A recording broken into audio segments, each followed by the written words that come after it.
fear just whispers lies nonstop. You need this. Don't lose this.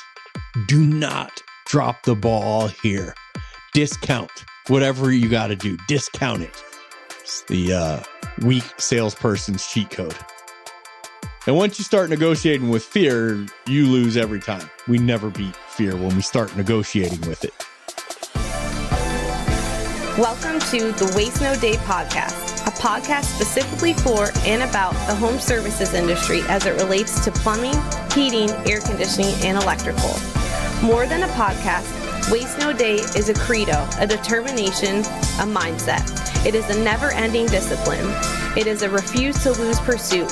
It is a wake-up call every morning to waste no day. Now here's your hosts, Brian Burton and Nate Minnick.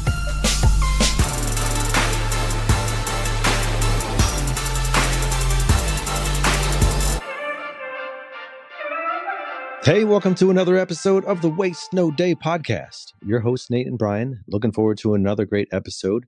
This time, we're going to be focusing on death by desperation, which is going to be a great topic today, especially as we head towards the end of the year. And perhaps you're feeling a little bit desperate in more ways than one. And even desperation at home or desperation at work can bleed over both directions. And that can lead us to do some funny and perhaps even counterproductive behaviors in our life and in our careers. So we're looking forward to having a great episode today. It's just going to be the two of us breaking down this subject. We're going to have a little bit of a kickoff here with a quote from Brian, and then we'll get to the meat of the show. Brian? The moment your self-worth depends on performance, you lose both peace and power.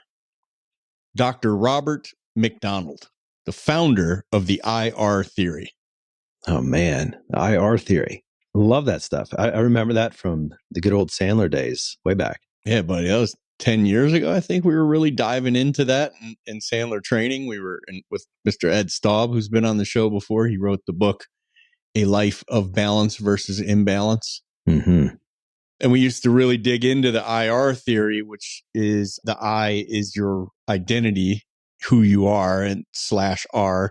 The R is your role in whatever respective role we're talking about, where we as people can get so wrapped up in our performance in one of our various roles that it can define, especially when we're losing, when we're failing in a role, it can define who we are so much that it topples us. And you see this happen with people who get their career train wrecked, usually by something they did or not, maybe just a financial turn, and then they take their own lives or spiral into addiction and depression. And that's a prime example of someone whose R took over their I. So what we want to talk about today is not necessarily the IR theory, although it is very pertinent to this conversation. It is the fact that selling from a place of desperation, neediness, if you will, is a killer for a sale, and look at it in any different way, right? Men out there, think about a time when maybe a recent breakup and you just got dumped and you're back out in the market, and it's like ladies can see you coming from 20 miles away and they just want nothing to do with you, versus you're in a brand new relationship. Smell you for 20 miles away. With all the you couldn't be happier. You're good to go. Like life is yours, and all of a sudden you're getting waitresses sliding you phone numbers, whatnot. And you're like, what's happening here? Right. And the difference is I need this, and I don't care if this happens at all. And women listening probably know that there's no bigger turnoff than a guy who absolutely desperately needs your attention and affection. At least from my experience, there's nothing a woman likes less, turns out. Nothing they say they want more, but nothing they actually like less. Yeah, there is something about the desperate mindset, and that can be seen in so many places, whether it's like a coworker or whether it's even like your children, they can exhibit it, of course.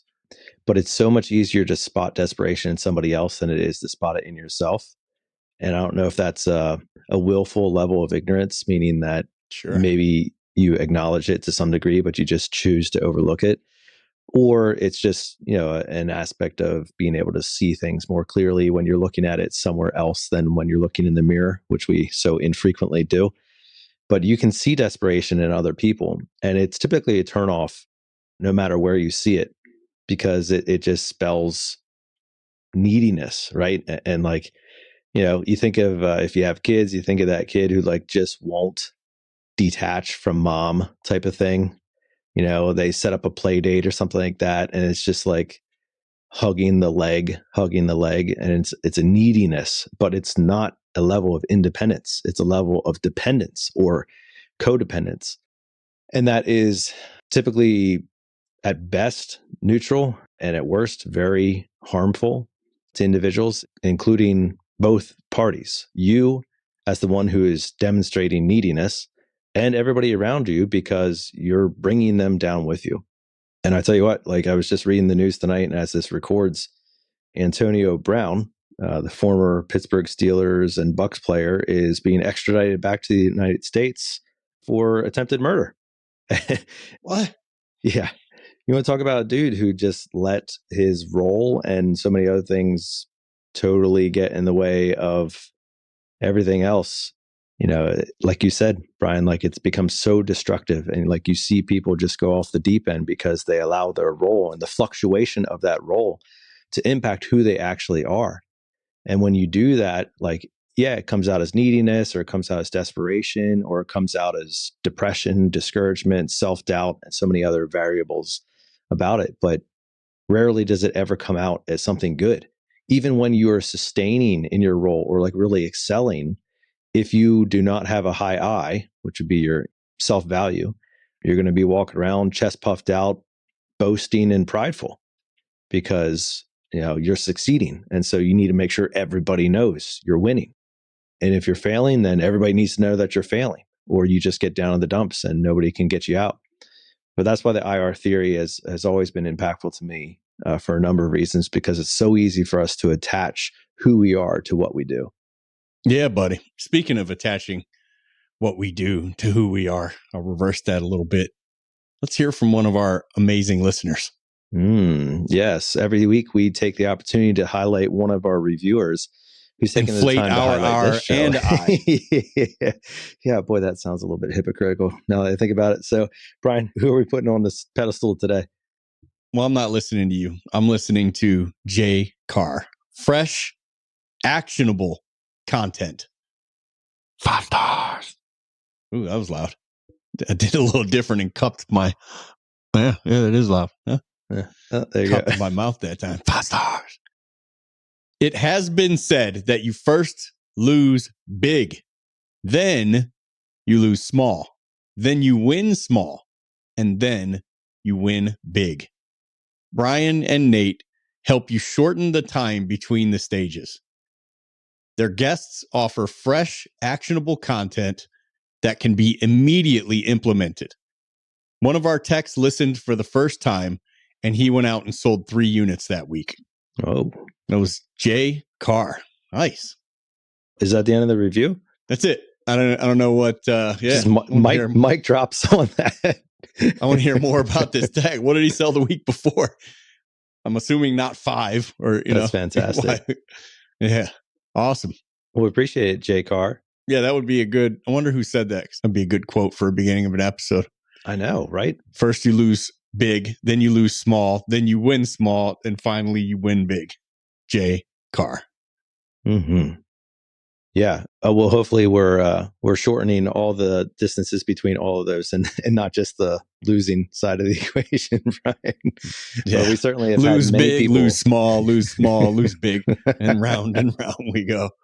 I tell you what, we've had plenty of people on the show, though, that have demonstrated that in their life story. And it's not because they've listened to this podcast or anything like that. It's because their life story has carried them in those directions. And like we've said so many times, what a coach or a mentor can do, Brian, I know you're fond of, is, allow us to hit the fast forward button on the experience side of the equation and hopefully learn from others, whether it's learning to win bigger or learning to lose smaller, whichever one fits your current situation right now.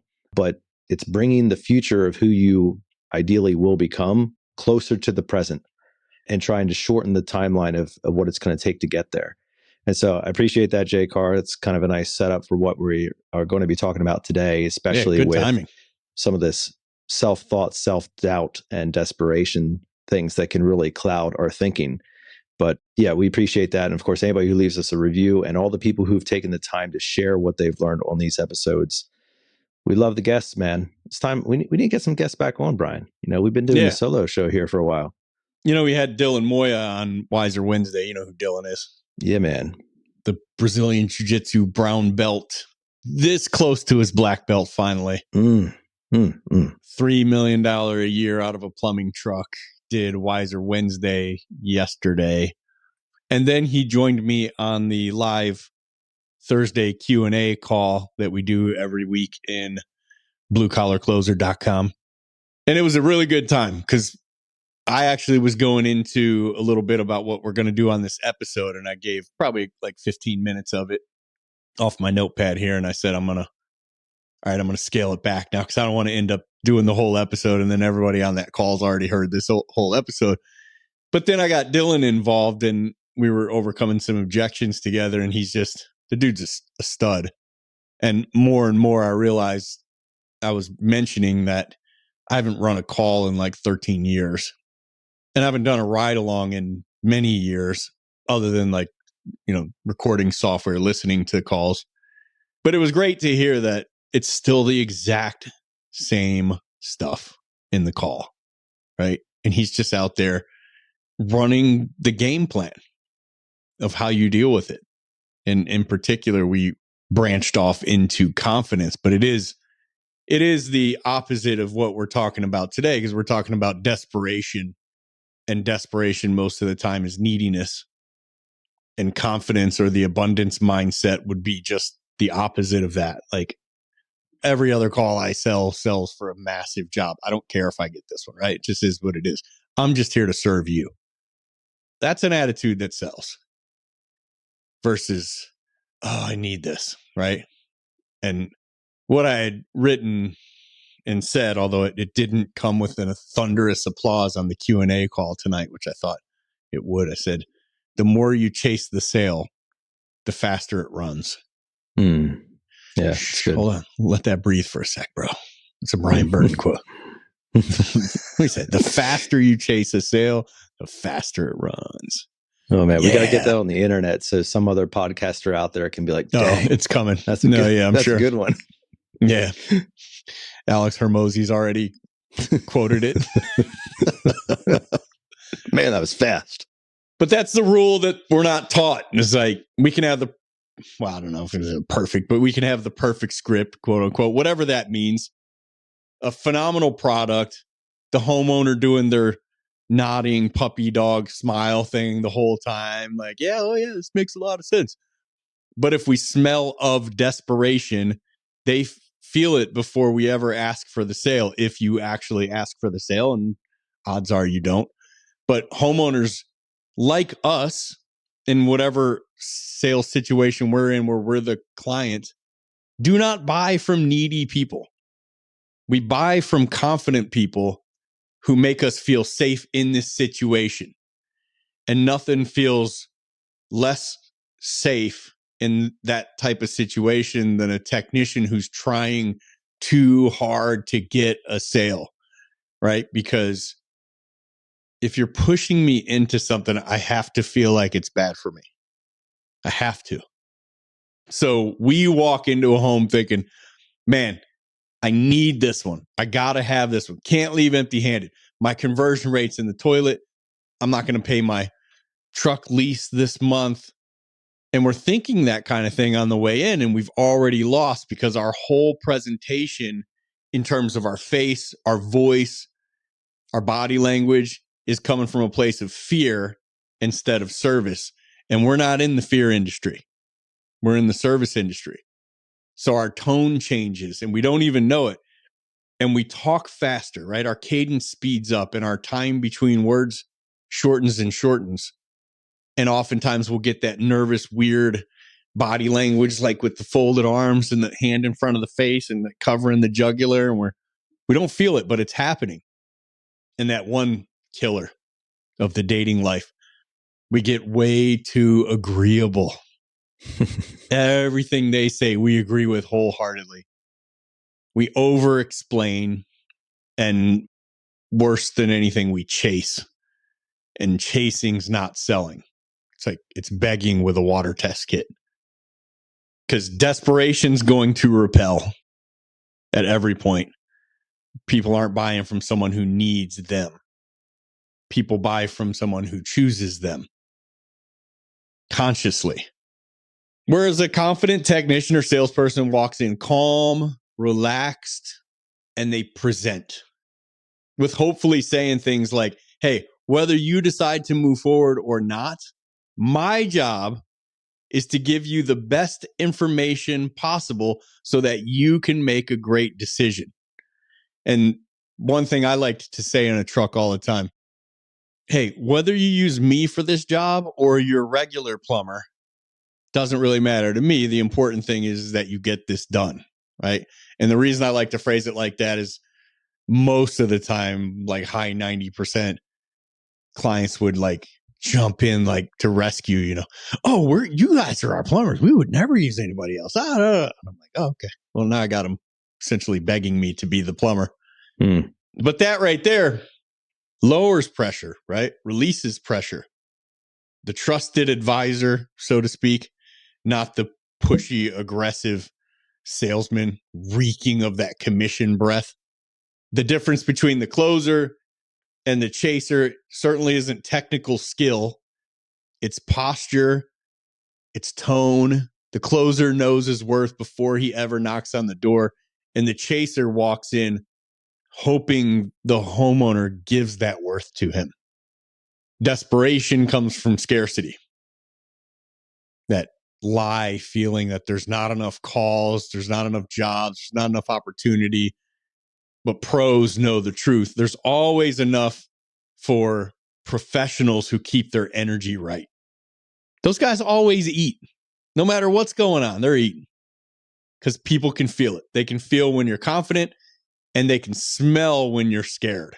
And scared just doesn't mean scared of this situation or being in front of this type of person. It can mean of what we have going on at home, which is where most of the fear comes from. It's like, I got to make this sale happen, right? Or at the shop or whatever.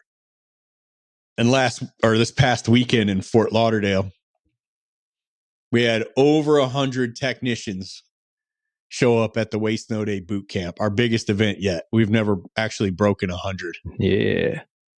And not one single person caved to their fear and hid in the crowd. Every single person came up on stage, heart racing, knees weak, hands shaking, many times voices trembling to where you could audibly hear it, from the audience, and role played on the stage beside me in front of the entire crowd.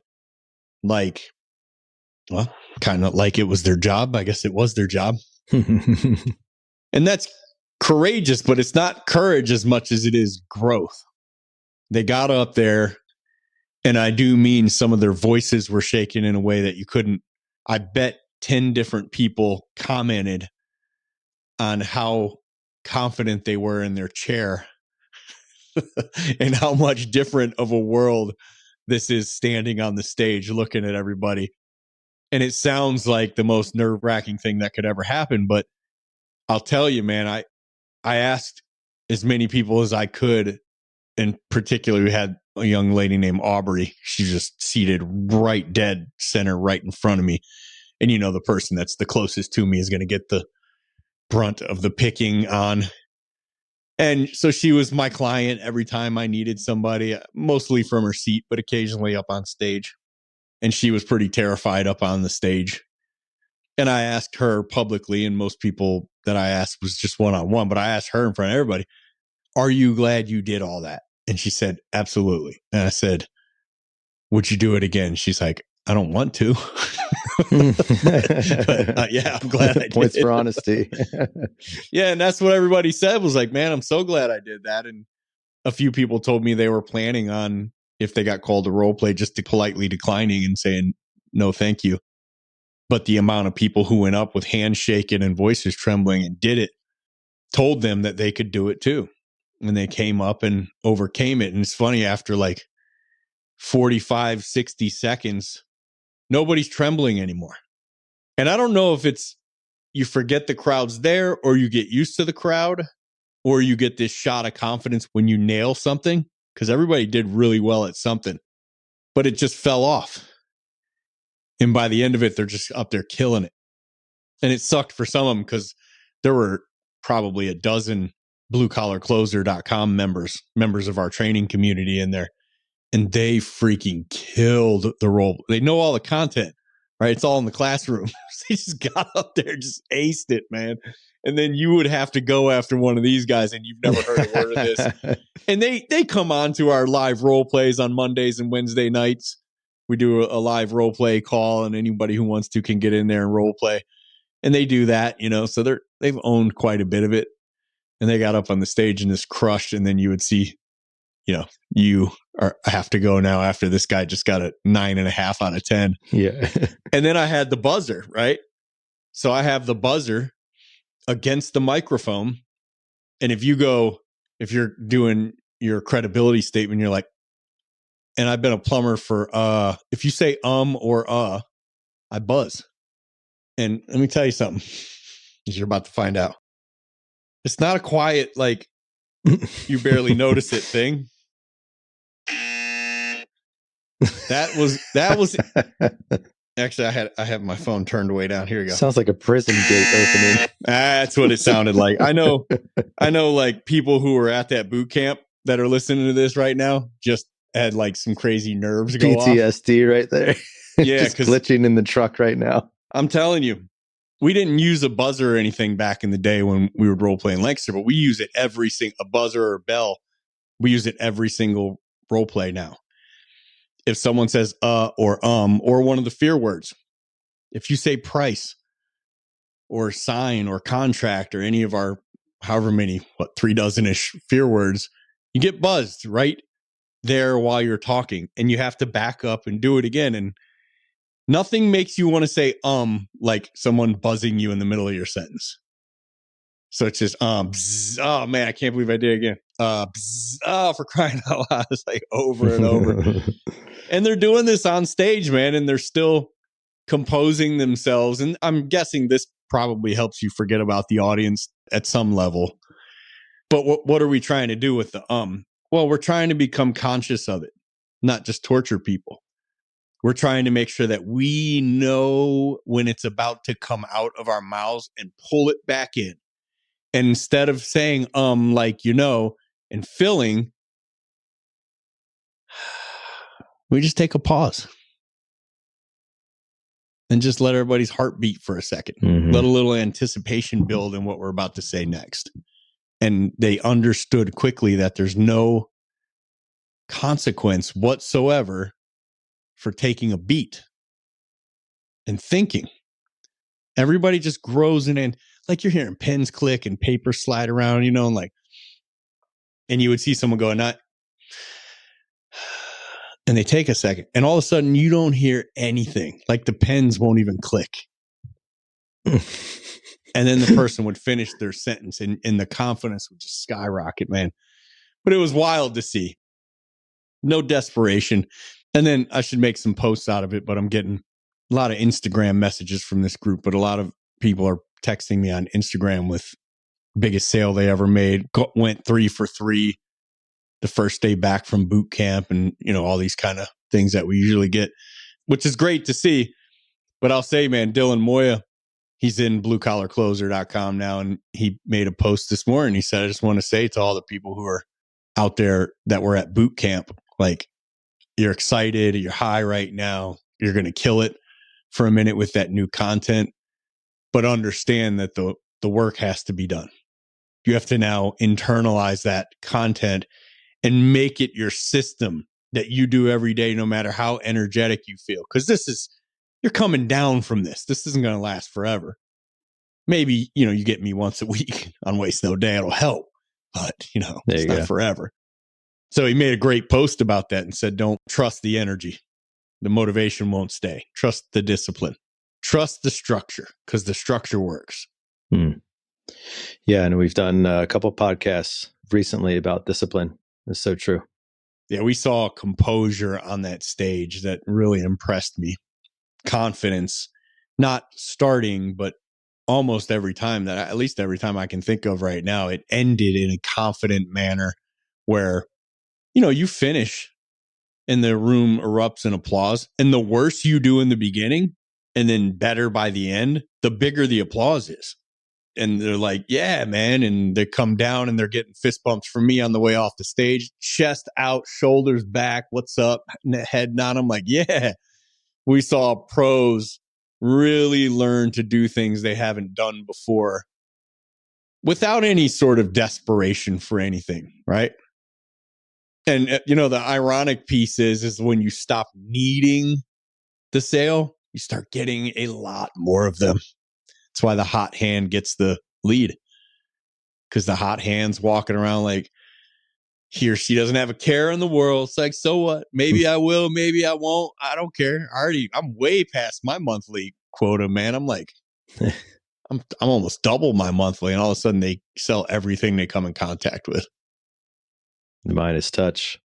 Yeah, I have a friend of mine who he's between jobs right now, and I was, giving him some encouragement as he's getting into interviews and things like that. And I was telling him, like, dude, when you sit down at that table, you cannot give off any scent of desperation when you're sitting there interviewing for that job. In fact, it needs to go the other direction. And it made me think of the takeaway. It needs to go to the other direction where you start using phrases like, now, Brian, if this job would seem like it's a fit for me and my skill sets, what would this look like? ... As opposed to like the desperate interviewee, which is just like, oh yeah, you need me to sweep hallways? Yeah, I can. Just for the sake of argument, saying that I do end up choosing you guys, right? that almost bravado, the borderline hubris. But see, there's something refreshing there with that level of not only independence but carelessness, strong confidence, right? Like not carelessness, but like it's not prideful in a way that like I'm too good for this job. It's selective in a way that it's a complete psychological reversal, because typically the person who's doing the interviewing, they have the power play, right? They're the ones holding the cards, saying, I have the power to give you a job and I have the power to not give you a job. But when you go into the interview and you're saying, yes, I mean, obviously I know that you have the power to give me the job, but I also have the power to say, I don't want the job, right? And it completely changes the dynamic, because now you're coming at this from a far more level playing field. And so like within that level of confidence becomes a freedom, an abundance mentality, as Sandler would say, where it is about the fact that I don't need this job. Secretly, you may desperately need this job. Like you may be on unemployment right now, or like unemployment's running out and you got bills to pay and you're 3 months behind on your mortgage and everything else. You might really, really need this job. But it cannot be portrayed in your voice, your body language, your tonality, even the phraseology that you're using with a client, or in this case, an interviewer. We saw a funny example of it today when Chewy called Danny. Chewy's one of our plumbing techs, and he asked to take one of our newer apprentices, Julio, who's one of my son's good friends. He says, hey, Julio's not doing anything. Can I swing back by the shop and grab him? And Danny's like, what do you got going on? He's like, I'm just going to hit this. It's nothing crazy, but he's just chilling anyway. So I'll take him with me. And Jack and I are standing there and they're on speaker. And Danny says, yeah, man, come get him. And then Chewy immediately goes, like, if someone needs him, I can bring him back in a little bit. It's no big deal. I don't have to. And Jack just yells out, bro, you're talking past the close.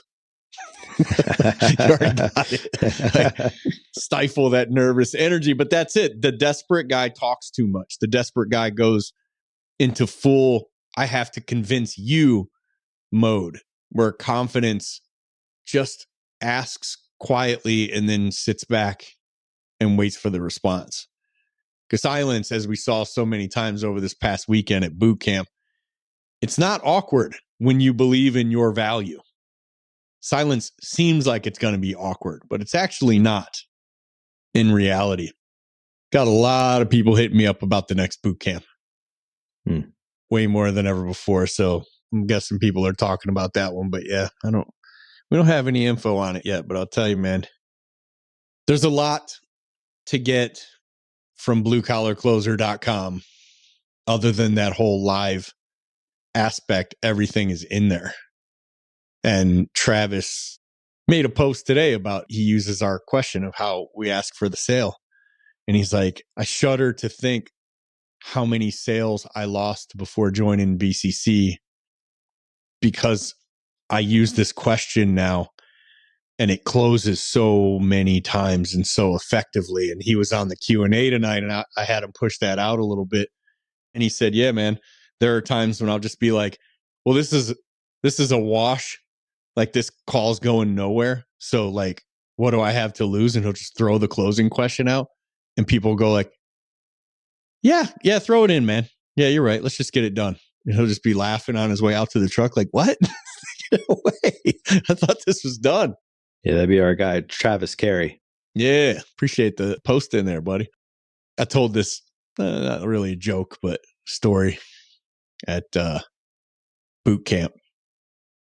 An electrician is out on a kayak, way out in the ocean, way too far out. Kayak sinks. I don't know how it got a hole in it, but it does. And it sank. And there's like a cruise ship and a lifeguard on the cruise ship up on top sees him and jumps, takes the floaty out to him and says, here, I got you, man. Just get in here and I'll pull you back. And the electrician says, I just prayed to God to save me. And God's going to save me. So I appreciate it, but I'm good. And then a few guys come through in like a rowboat, little rowing fishing boat. And they're like, oh, what happened, man? Jump in. We got you. And he's like, nope, God's going to save me. I appreciate it, but I'm good. And they take off. And then a pontoon, some people partying come through, toss him the life preserver with the rope.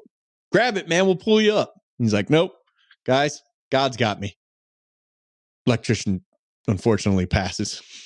Can only swim for so long. Meets God. Electrician says, God, what happened? I prayed and I thought you were going to save me. And God said, I sent you 2 boats and a lifeguard. What did you want? And I don't know why I don't remember where I heard that. I know it was a long time ago and it was an electrician, but every story I told and joke was at the expense of electricians, obviously, at boot camp. And there were a lot of electricians there. They took it very well. 0 things were thrown at me, shockingly. Pardon the pun. But I was telling that because I had several people asking me about this training and that training, and I've gone through this one and it didn't work for me. How does your GoPro system stack up? And I'm like, man, I got to tell you, I don't know. I haven't been through any sales training in our trades. Oddly, been through a ton of sales training, but it was all real estate and insurance and home sales and car sale, all these other sales trainers before anybody existed in the home services or the skilled trades with actual sales training. So I don't know necessarily how it stacks up, but it took me back to the second episode we did with Weldon Long, where he said, it doesn't matter what process you use. It matters that you use a process. And if you're consistent with it every time, you will become successful, period. And there are a lot of things that we do with our system a little differently from other trainers. And I always say, my way is a way. It's not the way, because there isn't really the way. And I believe that you already had 2 boats come by.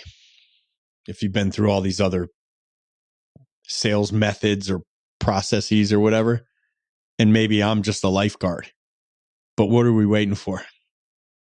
Grab the life preserver, get up on the boat, and start running your process. Thoroughly own and run the process. Not 7 times and say, this ain't for me. I want to call you a name, but run it until you're good at it. If the process is proven, if you can go find people who are successful running this process, that process, the process works. You're not working yet.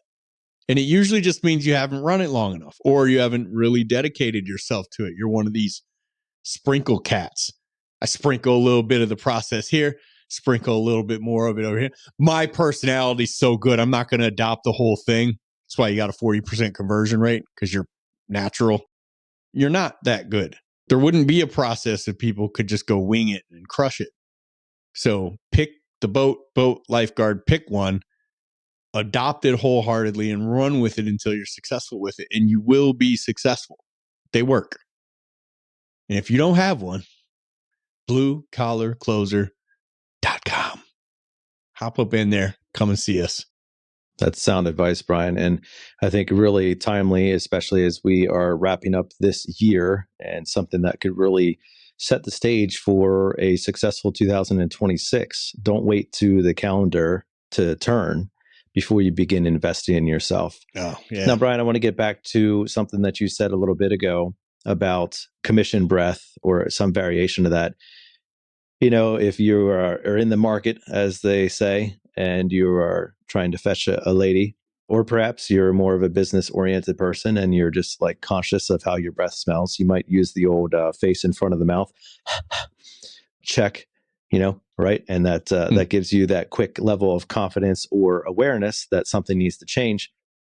Is there something like that we can use to help us understand whether we do have commission breath or not, right? Is there a metaphorical method for us to identify our own commission breath so that we don't have to rely upon somebody else, especially clients, to tell us so? That's a great question. And it's a good thing to want to know, right? Because if you're not asking these kinds of questions and looking for proof of everything, you're drifting. And there's no such thing as drifting into greatness. Greatness is a climb, a hike, a grind, but you'll never just casually float there. And it probably, as much as I hate to say it, because it's not measurable, but it's probably a feeling more than anything.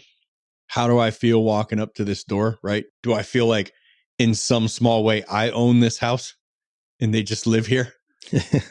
Because if I was at the top of my game, like I almost had a sense of this is my house I'm walking up to, they're maintaining it for me or what have you. And like, now all I have to do is serve.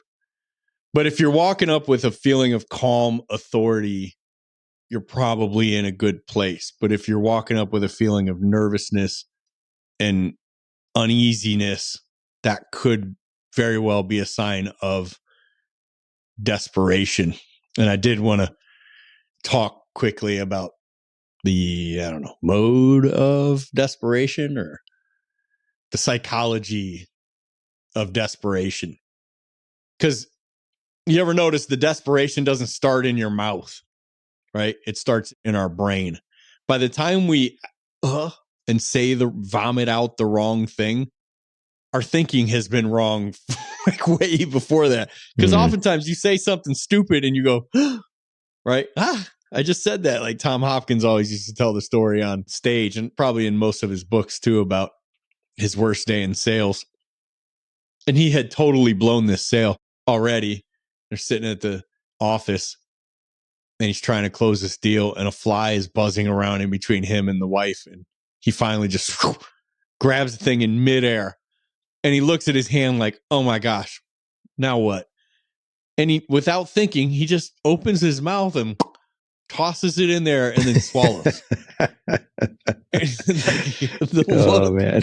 on this lady's face and probably his own face when he realized what he just did, but it's like too late, right? It's your instinct is taking over, and every part of that story from beginning to then was filled with fear and nervousness and desperation. Which, just if you're interested in hearing him tell that story from his own perspective, we did have him on the show, and you can listen to that episode 149 back from June 26 of 2023. It was 149? I think we did it twice. I think we had a repeat. Oh, okay. Yeah. No, it was probably like 48 or something. It was like right before Tim Kennedy. Yeah, it's also episode 43. We did release that one twice. That head trash, the invisible junk running in the background that ruins our sales game before we've ever even knocked on the door. I mean, that's like quiet desperation, as Pink Floyd would say, right?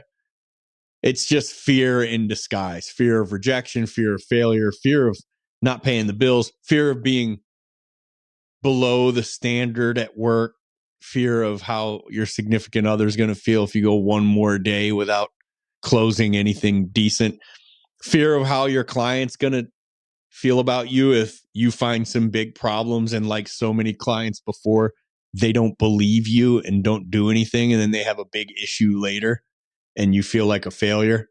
Manager's going to call you out in the meeting, like whatever it is. And fear just whispers lies nonstop. You need this. Don't lose this. Do not drop the ball here. Discount whatever you got to do. Discount it. It's the weak salesperson's cheat code. And once you start negotiating with fear, you lose every time. We never beat fear when we start negotiating with it. So you rush your greeting and warm up. You speak way too fast. You interrupt. You overcompensate with fake enthusiasm. You quote unquote try to sound confident, which is like, it's such a death stroke, you know? But what the homeowner hears is panic in a plumbing shirt. Like we've all done it, the moment where you need the sale so badly, you could almost feel it in your chest, or you can feel it in your chest sometimes, that panic.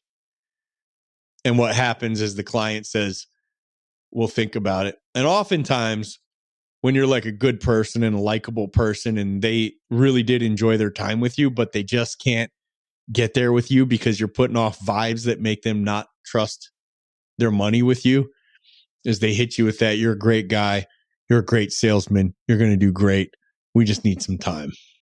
Because desperate energy feels very unsafe and clients won't trust it. They don't know why.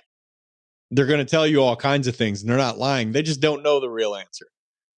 But the real answer is subconscious. And it's something feels off about you and what you're saying. Just like the dating game. When you don't care if someone texts back, your phone is exploding. But the second you stare at the phone like, come on, I need this, it's crickets, right? Not plug-in Cricket wireless, but, crickets. And sales is exactly the same way. The more you need them, the less they need you. The more you serve them, the more typically they want to buy from you. Human beings are wired to mirror emotion in a way. If you're nervous, they get nervous. If we're calm and relaxed and poised and act like we've done this a million times and we could take it or leave it, they believe you. They'll borrow your confidence when it's time to purchase. But if we sell from fear and desperation, we will transfer fear and they'll be desperate to get away from us. So pros have to stay composed. Don't try to express. Don't talk people into things. Guide them toward what makes the most sense. And that's the great part about our jobs as salespeople in this industry. Usually the thing that makes the most sense for them comes with a hefty commission tag. So how to fix it, hearkening back to the IR theory, is separate yourself from the outcome of this sales presentation.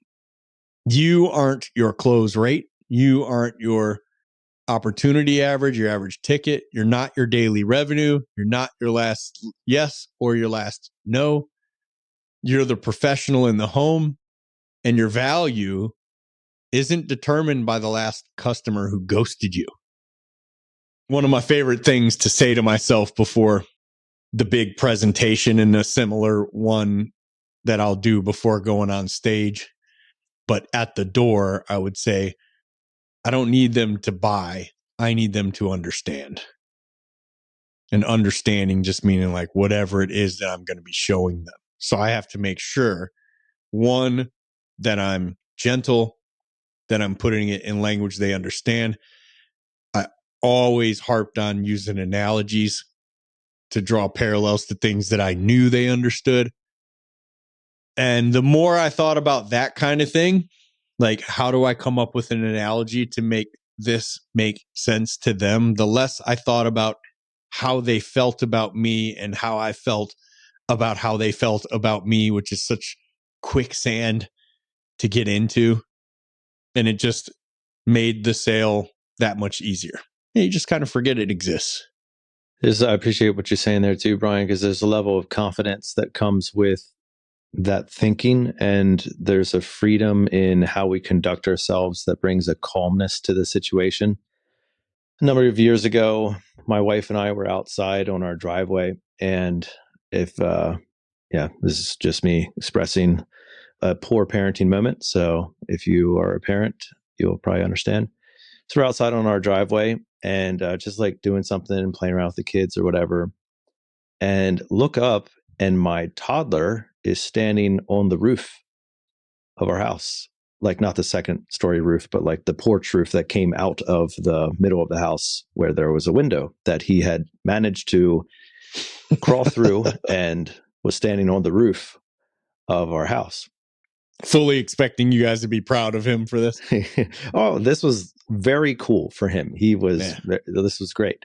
Get your camera, Dad. Fortunately, God gave me the ability to remain very calm, because the last thing that I wanted to do is show panic. Startle.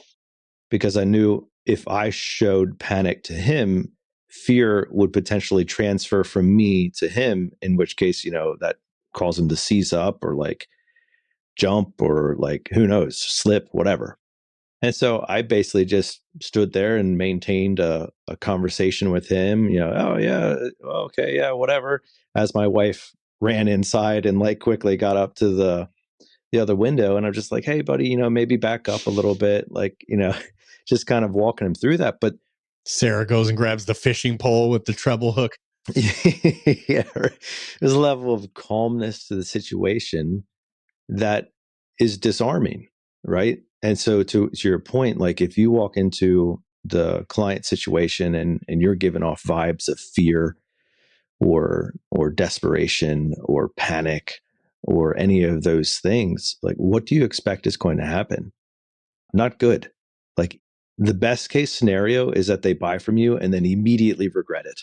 Like massive buyer's remorse, right? But a lot of other things that could potentially go wrong there. And, fortunately, we rescued our child and got him back in the house. And that was that proud parenting moment right there.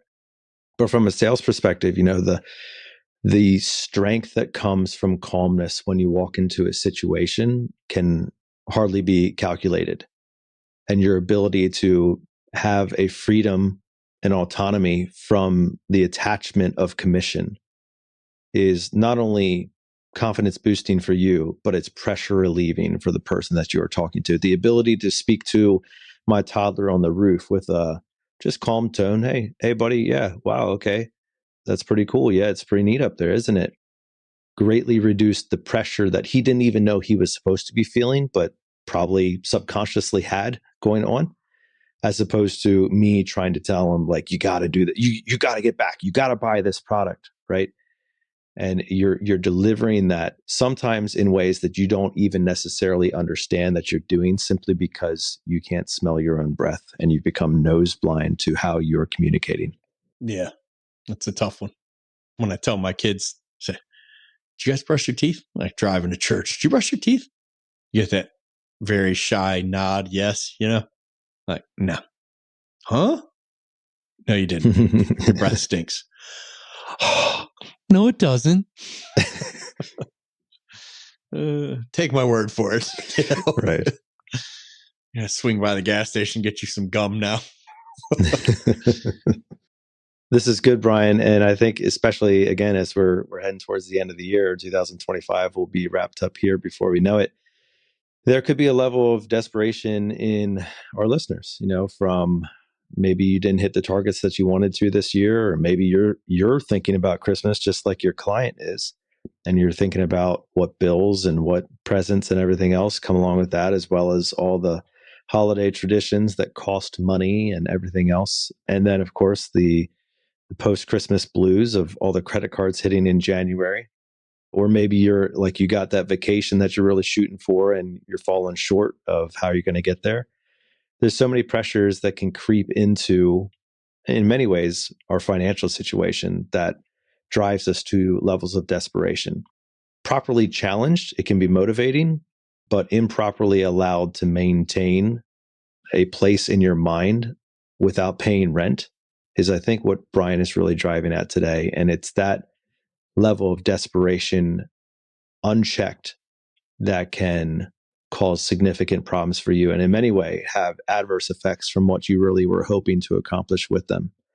And so as we head towards the end of the year and perhaps even heading towards the end of this episode, really challenge yourself to stay in that abundance mentality that you can't let yourself slide into desperation sales or into commission breath presentation. Love it. Couldn't have said it better myself. And took almost an hour to not say it better myself. Good job, buddy. Well, this has been a good episode indeed. And we are so thankful this episode should be probably launching somewhere right around Thanksgiving, I'm guessing. We want to take some time to just express our gratitude and thanksgiving for each of you who takes the opportunity to listen to this podcast. And we know that you could be listening to 1,000 other things in your truck or at your desk or on your drive, wherever you're going, whatever you're doing in the gym. And you chose to do that. And we are very grateful for that. And we're very grateful for the stories that were here. We're very grateful for the guests that have been on this show that have helped Brian and I personally far more than probably anybody listening in terms of development and learning. But we want to take the time and opportunity to say thank you for being our weekly, monthly listeners and are part of our dozens and dozens and dozens of people who have found a special spot in their ear for this show. And so we hope that today's episode was also an encouragement to you that maintain the course, stay abundant minded. There is plenty out there. There is plenty of clients, more than enough clients to go around. And you need to keep your head up, keep a strong head on your shoulders, keep your chest puffed out, not too far, but far enough that you can make sure that you're presenting well and that you're not craving the sale from the client, that you're there to serve, that you're there to do so with an immense level of gratitude, just like we hope we are doing right now for you on this show. And so as we wrap up the episode today, we hope that you did enjoy the episode. If you did, and maybe perhaps you're thinking that this one feels a little close to home, good for you. But maybe you also have seen some desperation in somebody else. And you know what? A great way of sharing this episode with them could be, hey man, I've seen this in my own life and I want you to hold me accountable. And maybe you might find something in it too. There's a couple of ways of doing that subtly, or maybe you just want to slap them across the face and say, yo, bro, you got that commission breath going on. Listen to this thing. It'll help you out. Yeah, the second one. Do the second one. Yeah, either way, share it around, let people know what it meant to you. And of course, let us know what it meant to you. We always love hearing your feedback. You can hit us up in the comment section. You can also find us on bluecollarcloser.com. If you haven't joined there, there's good things happening. And speaking of discipline and keeping yourself focused on what matters, it's a great way to do it. Well, we're going to leave you now with our weekly challenge, which continues to be the same: to choose to wake up each and every morning and waste no day.